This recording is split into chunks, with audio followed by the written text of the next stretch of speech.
যারা রেস্টুরেন্টে গিয়ে চিকেন ফ্রাই খেতে পছন্দ করেন, আজকে তাদের জন্য আমি নিয়ে এসেছি রেস্টুরেন্ট স্টাইল চিকেন ফ্রাই। এটা আমি বাসায় আপনাদেরকে তৈরি করে দেখাবো।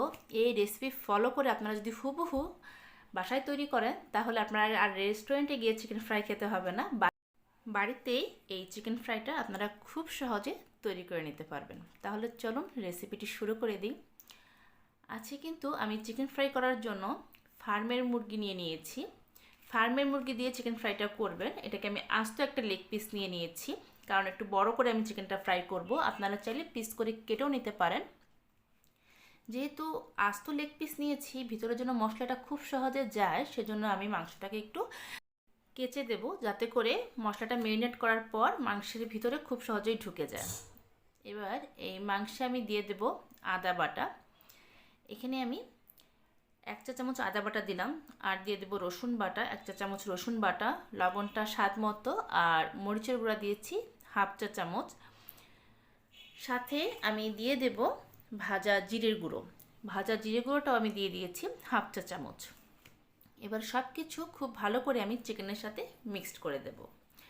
আমার এই রেসিপিগুলো যদি আপনাদের ভালো লেগে থাকে, তাহলে আমার চ্যানেলটা সাবস্ক্রাইব করে পাশে থাকা বেল আইকনটা বাজিয়ে দেবেন। আমি যখনই এরকম নতুন নতুন রেসিপি আপলোড করব, আপনি সাথে সাথেই নোটিফিকেশন পেয়ে যাবেন। মশলা সহ কিন্তু চিকেনটাকে খুব ভালো করে মিক্সড করে রাখতে হবে। এবার এটাকে ঢেকে আমি ম্যারিনেট করে রেখে দেব 4 থেকে 5 ঘন্টা। নর্মাল ফ্রিজে রেখে দেবেন। তারপর রুম টেম্পারেচারে আধা ঘন্টা রেখে চিকেনটাকে আমি ফ্রাই করব। সবচেয়ে ভালো হয় আপনারা যদি ওভারনাইট এটাকে ম্যারিনেট করে রাখতে পারেন, তাহলে চিকেন ফ্রাইটা খেতে খুবই ভালো লাগবে। এবার একটা মিক্সিং বলে আমি নিয়ে নেব ময়দা। আমি এখানে 1 কাপ ময়দা নিয়ে নিয়েছি। এটা কিন্তু আটা দিয়ে করতে যাবেন না, ময়দা দিয়েই আপনারা চিকেন ফ্রাইটা কোটিং করবেন। ময়দার সাথে আমি এখানে দিয়ে দেবো স্বাদ মতো লবণ। লবণটা একটু বুঝে দিতে হবে, কারণ চিকেন যখন আমি ম্যারিনেট করেছি তখন কিন্তু আমি লবণটা অ্যাড করেছি, সেই অনুপাতে লবণটা আপনারা একটু বুঝে দেবেন। এবার লবণের সাথে ময়দাটা আমি খুব ভালো করে মিক্সড করে দেব। আপনারা চাইলে এটা চালনির সাহায্যে একটু চেলেও নিতে পারেন, তাতে করে কিন্তু লবণটা ময়দার সাথে খুব ভালোভাবে মিক্সড হয়ে যাবে। দেখুন আমি কিন্তু মিক্সড করে দিলাম। এবার এই শুকনো ময়দার মধ্যে আমি যে চিকেনটা ম্যারিনেট করে রেখেছিলাম, সেই চিকেনটাকে খুব ভালো করে কোট করব। এই কোটিংটা একটু আপনারা ভালো করে খেয়াল করবেন। আমি যেভাবে কোটিংটা করছি, আপনারা ঠিক অ্যাকুরেট সেইভাবেই করার চেষ্টা করবেন। প্রথমে চিকেনের মধ্যে ময়দা দিয়ে আমি হাত দিয়ে খুব ভালো করে চেপে চেপে এটাকে কোটিংটা করব।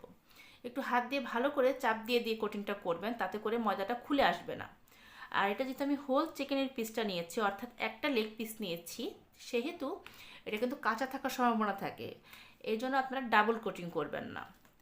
পিসটা যেহেতু বড়, আমি সিঙ্গেল কোটিং করব। শুধু একবারে আমি ময়দা মাখাবো, খুব ভালো করে আমি কোটিংটা করব। জলে দিয়ে আবার ডাবল কোটিং করার কোনো দরকার নেই। একবার কোটিং করলে খুব ভালো মতো উপরে কোটিংটা পড়ে যাবে।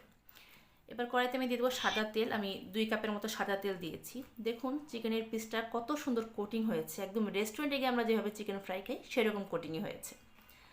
এবার গরম ডুবো তেলে আমি এটাকে ডিপ ফ্রাই করব। ডিপ ফ্রাই করার সময় কিন্তু চুলার আঁচটাকে আমি মাঝারিতে রেখেছি। হাই হিটে এটাকে মোটেও ভাজতে যাবেন না, সেই ক্ষেত্রে উপরে গোল্ডেন কালার ঠিকই চলে আসবে, চিকেনের ভিতরে কাঁচা থেকে যাবে। এটাকে একটু সময় নিয়ে 15 থেকে 20 মিনিটের মতো আমি ভাজবো, তাতে করে উপরেও সুন্দর কালার আসবে আর ভিতরেও কিন্তু একদম সুসিদ্ধ হবে। দেখুন আমার চিকেনের কালারটা কতটা সুন্দর হয়েছে, একদম রেস্টুরেন্টে গিয়ে যে চিকেন ফ্রাই খাই একদম সেরকমই হয়েছে। আশা করি বাড়িতে আপনারা এই রেসিপিটি ট্রাই করবেন, সবাই পারবেন। আমি এটা একটা সার্ভিং ডিশে সার্ভ করে নিয়েছি। আপনারা একটু ক্লোজ করে আমি দেখাই যে উপরে দেখুন কি সুন্দর জালি জালি একটা এফেক্ট হয়েছে। আমার এই রেসিপিটা যদি স্টেপ বাই স্টেপ আপনারা ফলো করেন, বাসায় কিন্তু একদম রেস্টুরেন্টের মতো চিকেন ফ্রাই খুব সহজে তৈরি করে নিতে পারবেন। ফিরবো আরেকটি নতুন রেসিপি নিয়ে। সেই পর্যন্ত আশা করি সবাই ভালো থাকবেন, সুস্থ থাকবেন। ভিডিওটি দেখার জন্য ধন্যবাদ।